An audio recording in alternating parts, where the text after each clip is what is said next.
emotion and steadiness.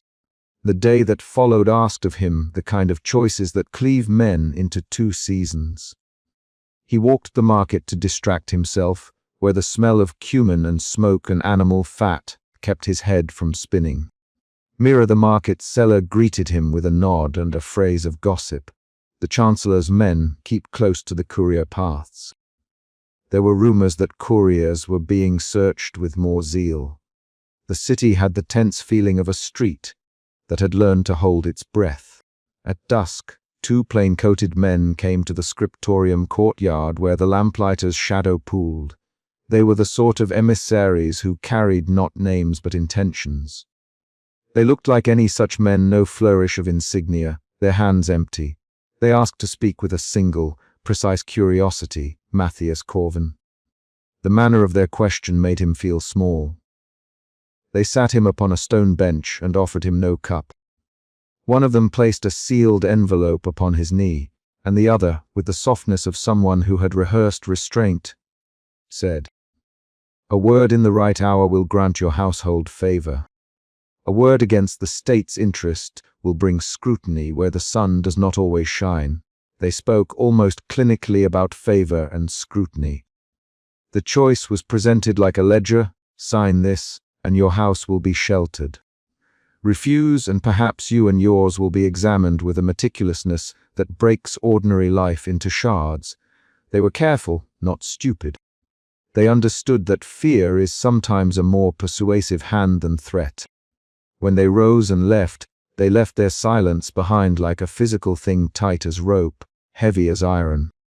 Matthias folded his hands as if to hold the weight between his fingers.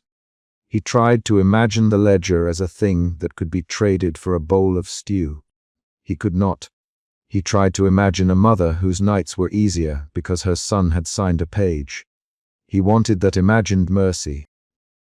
The part of him that was loyal to the dead recoiled from the image. Did those who were betrayed deserve an erasure for the comfort of his mother? When he returned home that night, the stew tasted of less. He set the sealed letter from the Chancellor upon the table and watched it through supper as if a third person sat at the table. His mother hummed the old house tune under her breath and did not press. It was as though we both existed, he thought, the man who keeps the ledger and the man who eats here. If he chose for one, what would he become to the other? His father had died before he began to understand the ledger's corrosive detail. Otherwise, Matthias suspected, he would not have been able to sleep for the weight of the choice. His sister, who mended with efficient hands, drew her needle through the cloth without meeting his eyes. They had a small, careful conversation about taxes and neighbors and an aunt's wedding, as if the world could be made ordinary by speaking of ordinary things. When darkness came, he rose and did the only thing that steadied him.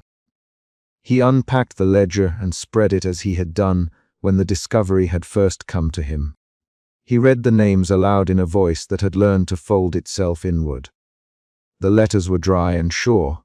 "Here is the exchange," he said into the quiet room, the quiet that is not silence but the absence of witnesses, and for the first time the ledger felt like a body, heavy with the weight of a life.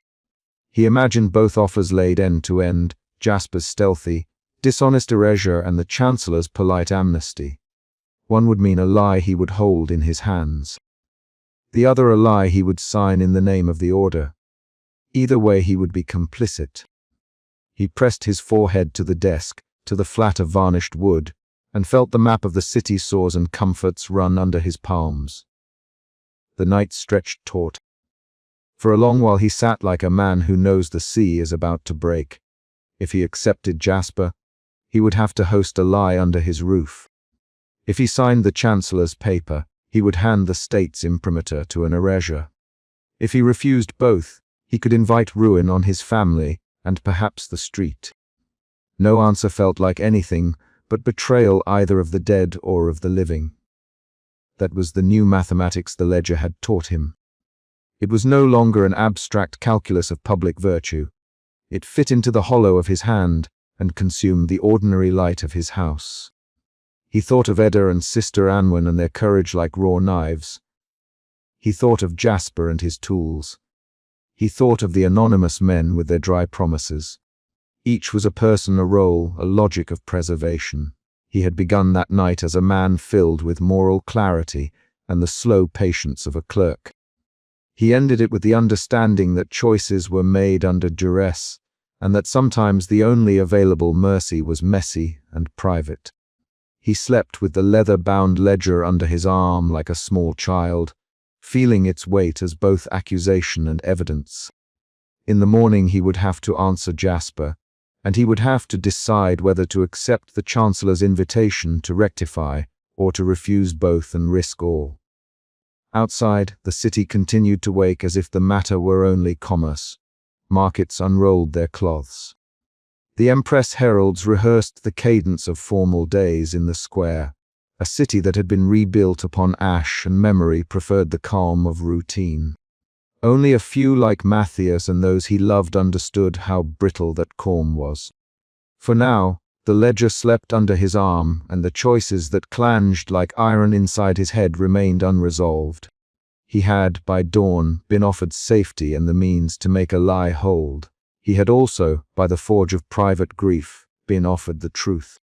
He lived between both, and the space slid narrower each hour. When he finally rose as if to meet a deadline of his own, there was no clarity. There was only an urgent understanding.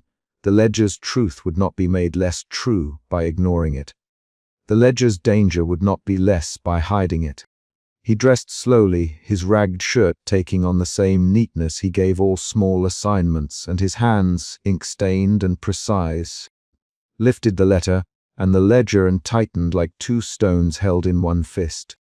At the scriptorium, someone had already rearranged some shelves during the night. As if by invisible hands they wished to make the place less like the home of conspiracies and more like the disciplined house of the state. The lamp on his desk burned in a small puddle of gold.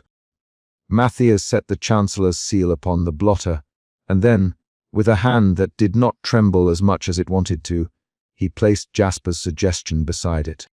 Between them was the ledger, waiting as if it had always known that the hour for answering was close. He sat, and the question remained, what language would he use to answer the ledger and the living? To whom did one owe fidelity when the past had been traded for a present that might not endure? The choices hung like letters not yet written. There was only the thin, unbearable certainty that someone would wait, and that waiting would sharpen the blade of consequence. He lifted his pen, and before the ink touched the page, the door opened with a small, necessary sound. Someone came with news, perhaps a coin, perhaps a summons. The hinges creaked and breathed. Matthias looked up. The person in the doorway was not one he expected. Galen, he breathed. The old scriptorium master stood framed in the doorway, his face thinner than memory allowed and his eyes like flint. He did not speak immediately. For a moment both men simply faced each other, one weighed down by choices, the other by the weight of the institution. "There is a summons," Galen said finally. "The Chancellor's office wants to speak with you. They are moving fast these days." Matthias' pen paused over the page. The moment was a hinge, an answer demanded. The ledger looked up at him with the names pressed into paper like faint bones. He could still choose. For a breath he believed in that possibility. But he also believed in the impression a single signature could make on a world that liked tidy things. The choice was his. But the hour of choice had been shortened. He rose without deciding. The pen closed upon the blotter with a small, definitive sound. The ledger remained between them like a quiet survivor of many violences, and the city beyond the scriptorium's blinds strove on, ignorant of the small war in one man's chest. He followed Galen into the morning, bearing in his pocket both the Chancellor's paper and the knowledge of Jasper's offer. He had taken the first step toward that terrible arithmetic of compromise. It was not yet surrender. It was only the beginning of a way a man might break or bend under the weight of offered mercies. The door shut behind them with the softest, most terrifying certainty, Once the world closed around a choice, it made a history of it. Outside, the capital smelt like bread and wet stone. Within him, the ledger made a small, accusing sound. The question hung thicker than smoke, more patient than grief. Which would he choose? He did not yet know. The Chancellor's summons would wait, and the forger would wait, and his mother would sleep unaware for a night more. The ledger, however, did not sleep. It lay in the dark like a list of unanswered names, and Matthias felt the weight of them like an obligation he could not yet meet. The hook that kept him moving was not clarity but momentum. An answer would be demanded of him soon, and the form of that answer would set the shape of his life and the lives who shared his roof. He walked toward the Chancellor's offices with the ledger folded like a talisman. Whether it would protect them or damn them, he could not tell. He only knew that the city expected a quiet obedience, and that obedience might be an ally to the lies. The next step would be either to sign the state's neat correction, to pay a forger to stealthily excise the past, or to risk the family beneath him for the names on paper. The door to the Chancellor's hall stood waiting like an open mouth. He crossed the courtyard, and the dasher of a carriage rattled by. Somewhere in the distance a bell began to toll the hour. He was not yet the man who would answer the ledger. He was only the man who must now choose. The lamps in the scriptorium burned with a reluctance that belonged to the season, light that clung rather than spread, small and intent, gathering a circle of amber around those who would not be seen. Matthias worked within that circle as he had always worked, hands coiled around the tool of ink and patience, yet tonight his fingers trembled for reasons that had nothing to do with calligraphy. The misfiled ledger lay beneath a scrap of plain paper at his elbow like a sleeping thing. He had learned to treat such objects with the same soft, careful movements given to infants and explosives. Outside, the city's noises were occluded by stone and roof, a cart's distant creak, someone laughing too long in a tavern, the faint scrape of a window shutter. Inside, the scriptorium had its own small, private acoustics, the whisper of parchment, the rasp of quill on laid paper, a cough stifled as if to avoid waking history.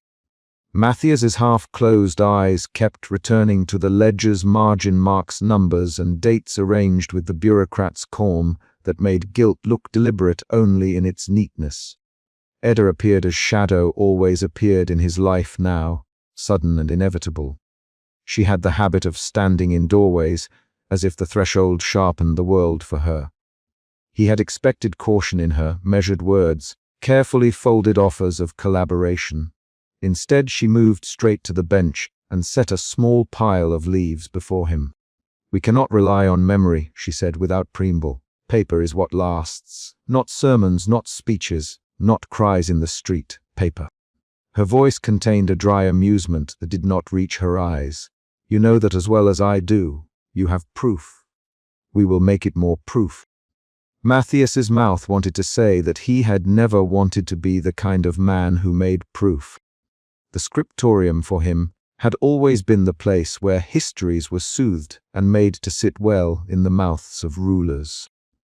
But standing there with his hands stained the way they always were, he felt the ledger's names like teeth in his mouth that he could neither swallow nor spit out. What if he began? What if nothing happens? What if they call it forgery or a trick? Edda's fingers found his ledger and drew it closer. "Then we make it harder to call. You have the ledger. Sister Anwen has the oath. We have testimonies. If they can argue that a leaf is planted, we plant 10 others in places where argument doesn't matter. We copy. We marginalize. We distribute. Make the truth a stream of small, persistent drops rather than a single fist at the palace door." She spoke simply, as if engineering a solution rather than committing a sin. A scribe's work was an engineering of truth, he thought, that helped him steady himself. The idea of marginalia, the small, almost invisible notes that trailed the formal lines of state texts, possessed him like a practical geometry. They began in the warmest corner, beneath the weak sun that the lamp fed into life. Sister Anwen awaited them in the narrow room that smelled of beeswax and old linen. She had prepared space on the table, laying out strips of paper like the ribs of a small, hidden boat. She did not look surprised to see them. Her serenity was the kind that grew by habit in places where hope and fear wore similar cloaks. She had been given the ledger's other corroboration the day before, a faded oath whose clause fit the ledger's phrase as a key fit a lock. "These words," she said, lifting the margin of parchment like a leaf, were said aloud. "I can almost hear the man who wrote them." He paused at the same point where your scribe used a dot instead of a dash. The hand trembled, then see. And that tremble is not the hand of the state. That is a human hand. Matthias leaned closer until the candle warmed his cheeks. The ink had eaten into the fiber of the page in irregularities that no practiced forger could perfectly replicate without tools, and a hand that had been trained to make regularity. Sister Anwen's eyes, small as they were, seemed to read the age of strokes as others read faces. They spread out what they had, 2 ledger leaves, a photocopy. He winced at the modernity of the word in his head. Despite the actual practice being hand copies, a scrap from the market, where Mira had written down a rumor in half ink and half tear, and a folded piece of heavy paper that Edda had smuggled in the sleeve of her coat, containing a grave index with names and asterisks. Each piece on its own was fragile. Together they made a lattice. "If we simply add the names to the chronicle," Sister Anwen said, "the state will either ignore them as contamination or burn the folio and claim the scribe erred. If we make small marks where only the diligent will see, the marks will linger in minds that otherwise trust official ink. The chronicle teaches people what to think. Marginalia teach them how to doubt. The plan that took shape was not a single sacrament. It was a set of small, repeated acts designed to outlast the most compelling form of power the Chancellor had, centralization. Edda would make annotations in official copies, tiny, almost apologetic notations that would look, to a careless censor, like a scholar's aside. Matthias would copy the ledger into a slim folio beneath a false name and consult the folio as if for his own family index.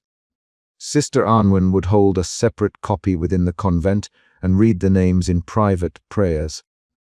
Ryan, they agreed, would carry another to places of burial so that the living could at least know the names of the buried. Thomas would take a portion to the markets, disguised as receipts and ledgers, and the sort of thing couriers lost amid the crush of everyday life. It was a plan that relied on tedium and repetition, and thus on the human tendency to overlook a thing when it appeared too often. It was also, Matthias realized with a clench of his chest, a plan that bound him to other people in a manner he had always eluded. Every marginal note was a string that tied his life to Edda's and Sister Anwen's and the ghost of the men and women who had died with names listed in a ledger. To write those names in his own hand was to invite ruin. To leave them unshared was to live in an unquiet sleep. They worked like conspirators and like monks. The scriptorium's rules allowed for copying of official material when it served the chronicle's upkeep. This gave Matthias cover. But each copied name was a small betrayal of the very ethic he had been taught, that official acts must be neat and uniform. He found he could not write without murmuring the names as if in prayer. He read them aloud to test the cadence, to make sure they did not fall into the cadence of proclamation. Saying them softened the shapes of the letters on his tongue and made them feel real. "Listen," Edda said once, when his voice broke. "Do not say them in anger. Say them as people's names. You will know the difference." It was a small mercy. The danger lay not in the act itself, but in discovery. The scriptorium had watchers, clerks with clean sleeves who counted pages and knew the exact weight of official copies. The Chancellor's men were not monstrous caricatures in helmets. They were fastidious men who kept records and enjoyed the exactness of erasure. If one of them noticed an odd flourish, a marginal dot that did not belong, they might mark it as corrupt. If 5 copies bore the same flourish, They would begin to suspect not error but intent, and then the machinery of purge would engage. Matthias learned to disguise his urgency within ordinary gestures. He pretended to blot his work more than usual, to stand and consult other shelves deliberately. When Edda left a copy on a communal table, it was she who made the careless remark to the master about stabilizing the chronicle's footnotes. The master, Galen, nodded as if he believed in footnotes and stabilizing things. He praised initiative with a look that had no teeth behind it and moved on. Each of these small deceptions felt like a sacrament for which there was no priest. In the evenings, when the scriptorium emptied, they convened in the narrow back room that smelled of glue and the faint metallic tang of old seals. The lamplight was a thin fist. They would spread the names and measure the steadiness of strokes and compare the ledger's coppery numbers against Sister Anwen's faded hand. Sometimes they argued over the order, whether to present names alphabetically as the ledger did, or to group them by the places where graves were found, so that relatives might find kin more easily. These were not philosophical debates, they were cartographies of grief. They also discussed contingencies. What if a copy was seized? Edda suggested a simple code in the corner of sheets, a dot over a letter, an undercurl on a particular serif that only they would know to interpret. Sister Anwen proposed binding a leaf into the hymnal, a thing that would be sacrilegious to remove and therefore less likely to be rifled by men who feared the sacral.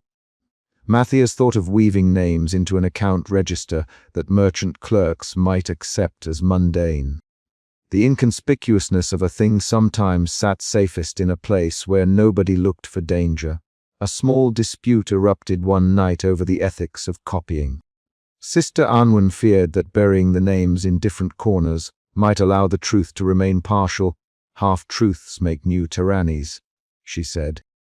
Edda countered that a full, frank proclamation that did not reach anyone, but the gallows would be an act of vanity. Matthias listened and felt the old stories his mother had told him of survival. Those stories were not simple cowardice.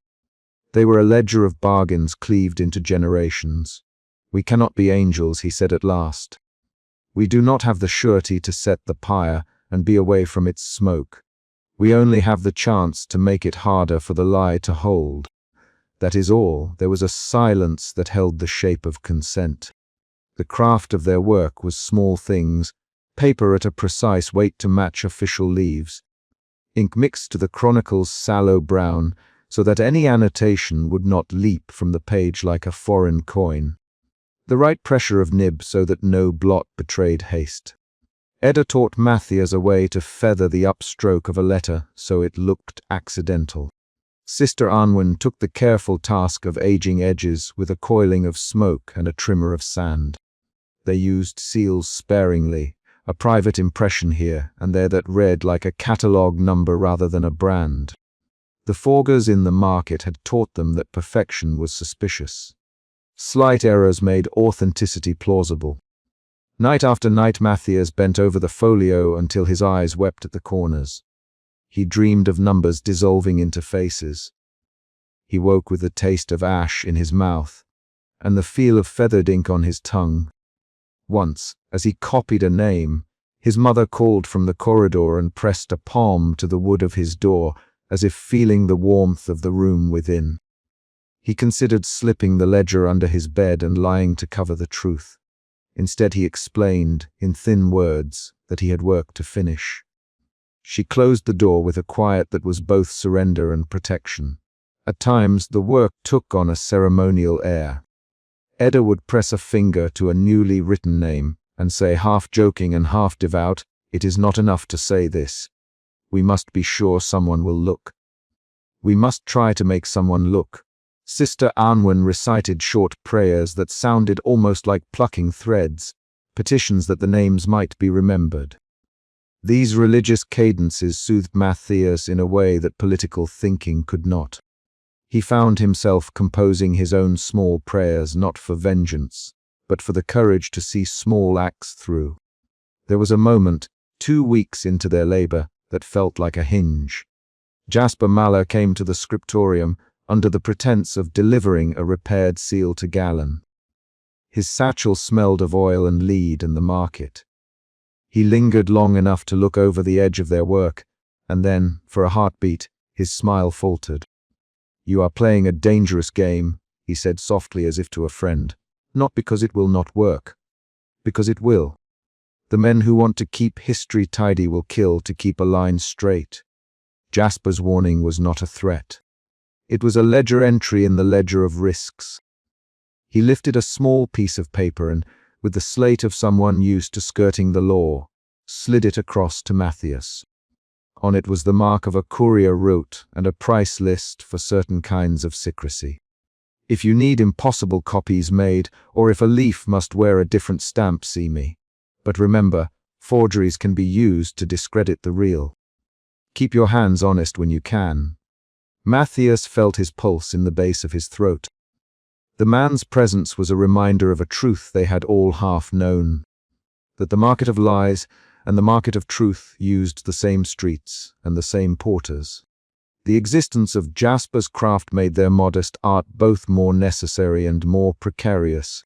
They finished the folio in the smallest hour before dawn, when the city was a grey hush and the scriptorium smelled of ink and the ghost of bread baking somewhere beyond the walls. Matthias laid down his quill and looked at the bundle, several leaves sewn into a slim spine, wrapped in a scrap of coarse linen and bound with thread. He felt for a moment as if he had given away a child. There was relief in completion and terror. "Now we put it where it will be read," Edda said. And there was neither triumph nor fear in her voice, only the practical cadence of someone arranging a furniture plan. They divided what they had. A copy went to the convent where Sister Anwen would hide it in a hymnal between a mass for the dead and a list of donors. Another would go, disguised as a merchant's account, to Thomas for the markets. Edda took a slim leaf herself and tucked it into her inner sleeve with the familiarity of a woman who had learned early which risks were worth her breath. When Matthias left the scriptorium that morning, the sun was a thin coin, and the city seemed new and fragile as a thought. He walked with the ledger folded beneath his cloak, feeling its bulk like the secret heat of something living. He did not know whether, in days to come, the marginal annotations would be enough to make a difference, or whether the Chancellor's men would cut open the belly of the chronicle and leave its house empty. What he did know was this: he had put ink where previously there had been a lullaby of silence. That small transgression made him feel alive and terrified in equal measure. He was not Navi about the price. He had the image of his mother at the shuttered doorway. He could picture the neat offices in the Chancellor's wing, where men who had learned to believe in the cleanliness of conquest would count pages and names and consign people to a mission. But that image no longer had the power to hold him. By the time the lamps in the scriptorium were extinguished that evening for the ritual sweep of the floors, Matthias understood that marginalia were not merely annotations. They were a choice to let truth exist in places small enough to be overlooked and pervasive enough to outlast a single hand. He thought of a margin as a place where silence met speech, a seam in the cloth of history. If they could fray the seam a little, if they could make a hole small enough for memory to pass, and yet large enough that it could never again be neatly stitched, then they had done something. The scriptorium smelled of damp ink. Outside, a child bawled, and somewhere a bell tolled the hour. Matthias held his breath until the sound faded. Then he put his hand to his chest, to where the ledger lay silenced and heavy, and felt the strange beat of a conscience newly active. He did not know what the morning would bring. He only knew that the names he had written would not be wholly unseen. That, for now, must be enough. And in the small, private chapel of the convent, Sister Anwen said the names aloud as she tucked a folio into the hymnal. Her voice was thin as a thread, but across the body of her words was the same stubbornness as the ink that had given them form. Somewhere the world leaned just a fraction toward remembering. It was a quiet rebellion, composed in the narrow language of the margins. It had no drums, no banners. It had only the scratch of quill and the tremor of human hands that could not unwrite what they had learned. The risk of discovery existed in every stroke.